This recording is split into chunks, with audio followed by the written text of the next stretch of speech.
What drives a person to commit the most heinous acts against their fellow humans? This question has puzzled criminologists, psychologists, and laypeople alike for centuries.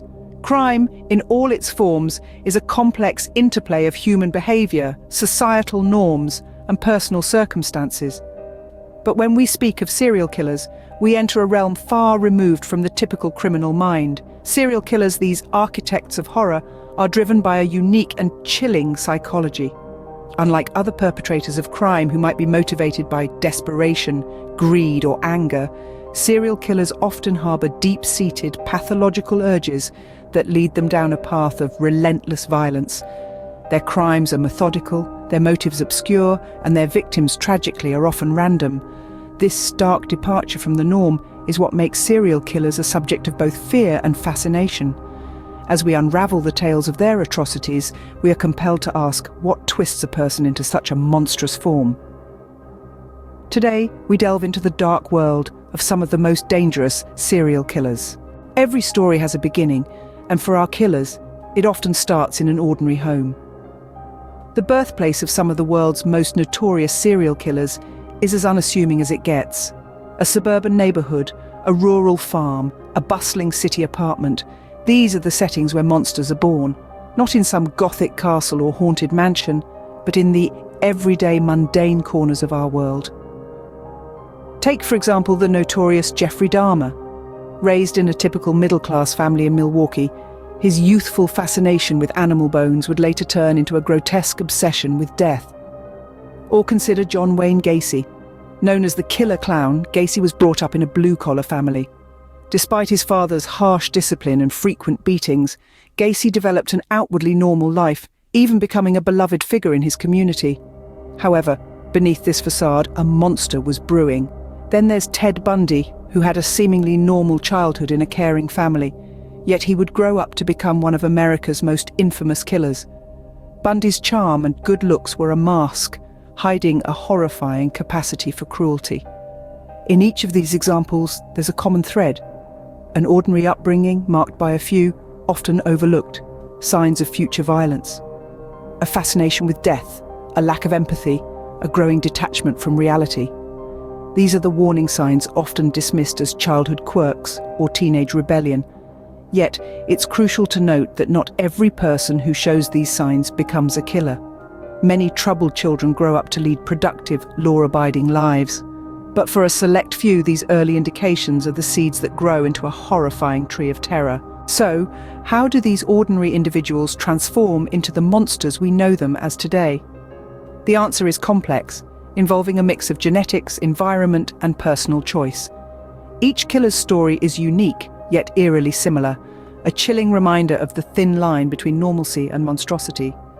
These seemingly ordinary individuals would grow up to commit extraordinary atrocities.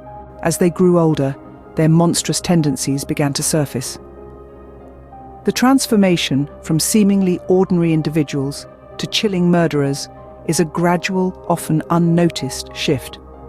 As time passed, their dark inclinations took hold, driving them to commit acts of unimaginable brutality. The seemingly random killings at first soon began to reveal a chilling pattern.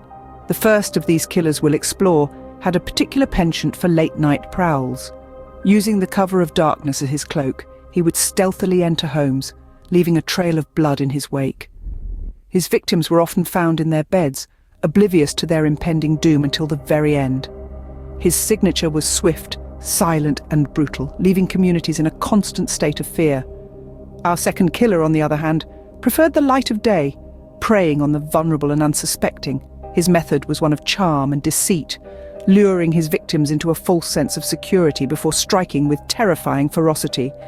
Each crime scene was left meticulously clean, a haunting testament to his cold, calculated approach. The third, a woman, used poison as her weapon of choice.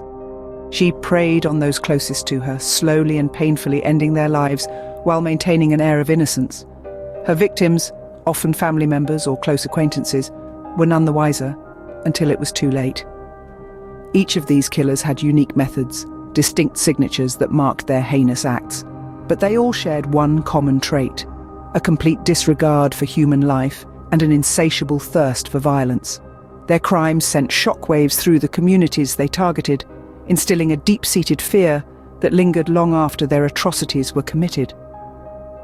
Each new killing, each new victim, only added to the growing dread. The reign of terror these individuals inflicted was truly horrifying, a stark reminder of the darkness that can lurk beneath the surface of ordinary people. The reign of terror had begun, but how long before justice would catch up? Every reign of terror has an end, and for our killers, their capture was inevitable. In the dark underbelly of crime, the chase is often as chilling as the act itself. The shadowy dance between predator and hunter, a macabre ballet that eventually ends in a crescendo of justice. For our killers, their end was just the beginning of a new story, the story of their capture. In the realm of true crime, it's the detectives, forensic scientists, and sometimes even ordinary citizens who become the unsung heroes. Their relentless pursuit of truth, their painstaking work under the searing glare of public scrutiny, eventually cornered these monsters. Tirelessly piecing together the puzzle, they painted a picture of the perpetrator, a sketch, a fingerprint, a strand of hair, a drop of blood. No clue was too small, no lead too insignificant. Let's take a moment to appreciate the immense courage it takes to delve into the minds of these killers, to trace their steps, to reconstruct their heinous acts. It's a dark journey, one that can leave even the bravest soul shaken. But the end of this journey often brings a wave of relief. When the handcuffs click shut, when the gavel comes down, when the cell door slams shut, it's not just a criminal that's captured, it's fear itself that's locked away. It's a community that breathes a sigh of relief. It's a world that's made a little safer. Yet the capture is not just a moment of relief, it's also a moment of fear. Fear of what the trial might reveal. Fear of the gruesome details that might come to light. It's a moment that forces society to confront the dark corners of human nature, to grapple with the chilling reality of what one human being can do to another.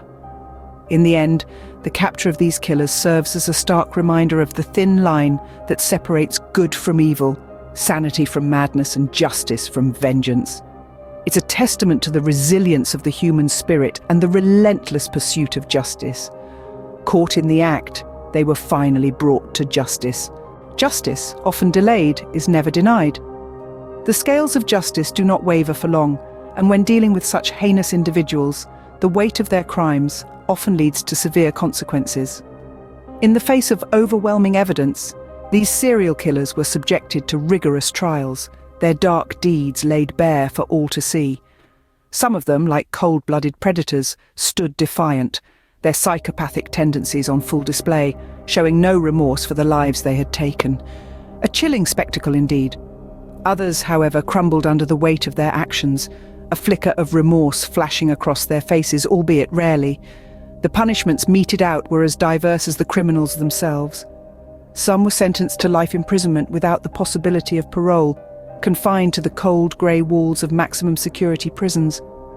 Others were handed multiple life sentences, a symbolic gesture perhaps to represent the numerous lives they had cruelly snuffed out. A few, however, were met with the sternest punishment the law can impose: capital punishment.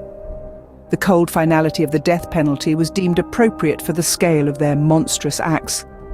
The grim spectre of the execution chamber served as a chilling reminder of the gravity of their crimes. Today, many of these killers remain behind bars, their freedom forever forfeit for the pain and suffering they've caused. Some have passed away, either due to natural causes or the harsh conditions of prison life. A select few have met their end at the hands of the state, their lives extinguished as a form of retribution for their atrocities. Justice, often delayed, is never denied. Remember these words as we delve into the dark recesses of the human psyche. These criminals may have been punished, but the wounds they inflicted on society still fester. It's a grim reminder that while their punishments may bring some closure, the scars they left behind remain. The chilling tales of these serial killers serve as a grim reminder of the darkness that can lurk within the human mind. We've journeyed through the harrowing lives of these individuals, from their eerily ordinary beginnings to the horrifying moments when they crossed the line into the realm of the monstrous. We've traced their blood-soaked paths, marred by unspeakable acts of violence, and witnessed their eventual capture and the justice meted out. These stories underscore the profound impact these killers had, not only on their victims but also on society at large. Their actions sent ripples of fear and dismay that lingered long after their capture. They forced us to confront the unsettling reality that such darkness can exist and even thrive among us. Yet, in the face of such atrocities, humanity endures, striving to understand, to prevent, and to heal. In the end, we are left with a haunting question: what makes a monster? Please subscribe to our channel for more.